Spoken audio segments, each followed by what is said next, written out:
नमस्कार दोस्तों, कैसे हैं आप लोग? आशा करता हूँ कि आप सभी अच्छे हैं और आप लोगों की गायत्री माता की उपासना भी अच्छी चल रही होगी। दोस्तों आइए आज हम लोग सुनते हैं कुछ गायत्री माता के उपासकों की जीवन से, उनकी अपनी अपनी उपलब्धियाँ, उन्हीं की लेखनी से। तो पहला अनुभव लिखते हैं कविराज वासुदेव कृष्णा जी। ये काव्य तीर्थ चुरू से लिखते हैं उनके जीवन की अनुभूति। कहते हैं, करीब 1 साल पहले की बात है। मेरे घर से कुछ ही दूर पर एक काली माता का मंदिर है। उस मंदिर के पुजारी जी के युवक पौत्र का विवाह अगले वर्ष ही हुआ था। विवाह के उपरांत उस पर ज्वर का जो आक्रमण हुआ वो सैकड़ों चिकित्सकों और औषधियों से भी नहीं छूटा। चिकित्सकों की असफलताओं से उस युवक के हृदय में निराशा की भावना बढ़ती गई। अंततः उसे औषधि मात्र से अरुचि और अविश्वास हो गया। वो मृत्युशैया की ओर दिनों दिन बढ़ता जा रहा था। फिर उसने औषध लेना स्वीकार नहीं किया। लगता जैसे वो स्वयं ही मृत्यु की गोद में समा जाना चाहता था। मैं स्वयं चिकित्सक हूँ। उसकी बढ़ती हुई जर्जरता और शीर्णता को देखकर मैंने स्वयं बिना मूल्य उसकी चिकित्सा करने का निश्चय किया और पुजारी जी से इसके संबंध में कहा, पर लड़का औषधि लेने के लिए तैयार नहीं हुआ। 3 बार इसके लिए मैंने प्रयत्न किया, पर वो नहीं ही तैयार हुआ।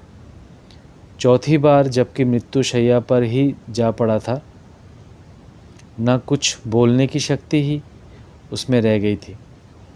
मैं मैट्रिक पास उस विवाहित युवक को यूँ मरते देख बड़ा ही करुणातुर हो उठा था। मैंने गुरुदेव का स्मरण कर चौथी बार सलाह दिया, यदि आप तैयार होइए तो बिना दवा के ही आपका पौत्र आरोग्य प्राप्त कर लेगा।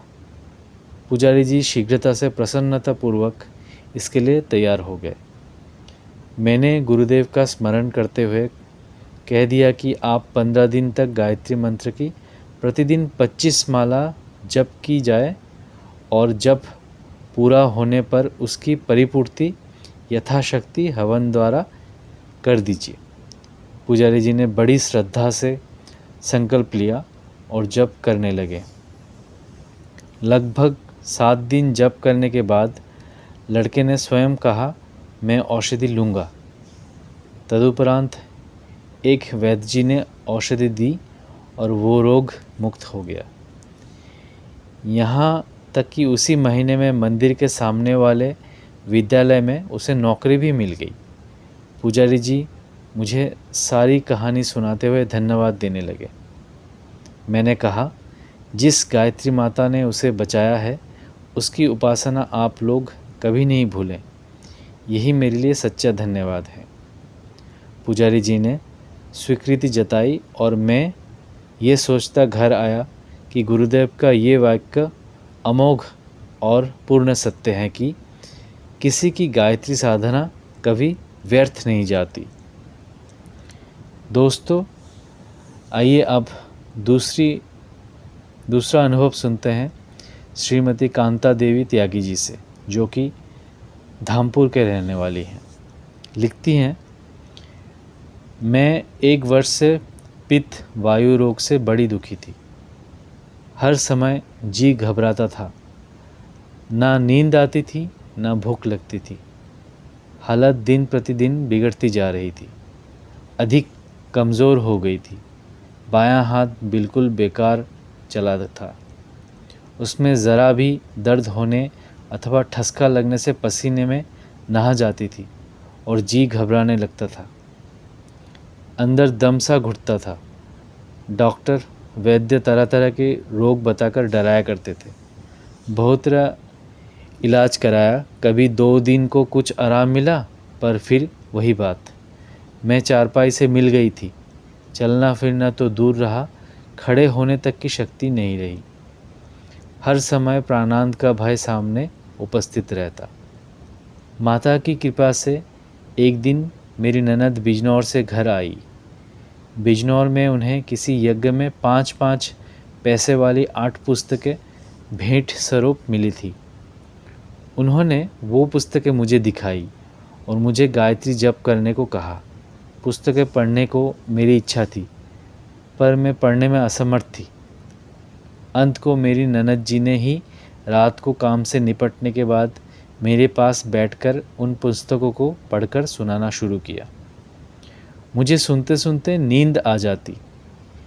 यहाँ तक कि मुझे ये भी पता ना रहता कि बीबी जी अभी पुस्तक पढ़ रही है और लैंप जल रहा है।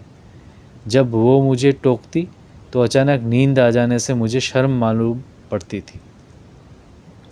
दोपहर को मेरा जी चाहता था कि पुस्तकें पढूं, पर उस समय ननद जी काम से थककर सो जाती थी। मैं उन्हें जगाना उचित ना समझती।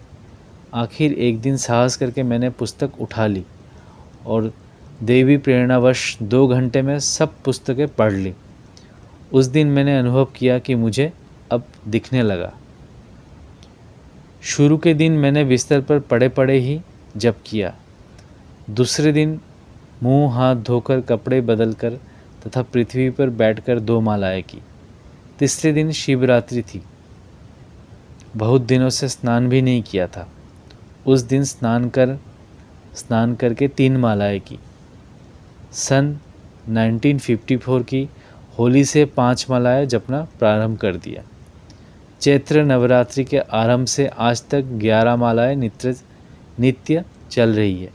साथ ही 24 मंत्र भी रोज़ लिखना आरंभ कर दिया। साथ में एक पड़ोसी डॉक्टर से साधारणतया भी लेती रही। आवश्यकता पड़ने पर अब भी कभी कभी दवा ले लेती हूँ। अब माता की कृपा से मैं स्वस्थ हूँ। जब मैं बीमार थी उन्हीं दिनों मेरे पतिदेव हिंदू मुस्लिम दंगे के अभियोग में फंस गए। यद्यपि वो घर से निकले भी नहीं थे। विरोधियों ने फंसाने की कोई कसर न छोड़ी, परंतु माता की कृपा से वो निरपराध सिद्ध हुए। इसके अतिरिक्त हाल में ही मेरी कन्या का विवाह एक सुयोग्य वर के साथ सुसंपन्न हो चुका है। हम सब परिवार के लोग माता की अनुकंपा से सुखी जीवन व्यतीत करते हुए माता की अपार दया का अनुभव कर रहे हैं। तो दोस्तों, आज की ये दोनों अनुभव की घटनाएं आप लोगों ने सुना 2 गायत्री माता के उपासकों के लेखनी से। दोस्तों, मैं आप लोगों से अनुरोध करूंगा कि आप भी अपने अपने उपलब्धियां गायत्री माता के जो कृपा आपने प्राप्त करी हैं वो भी शेयर करें, कमेंट सेक्शन में ज़रूर बताएं, ताकि हम सभी इन सब उपलब्धियों से इंस्पायर हो सके, प्रेरित हो सके। सभी खुश रहें, आनंदित रहें। जय माँ गायत्री। नमस्कार।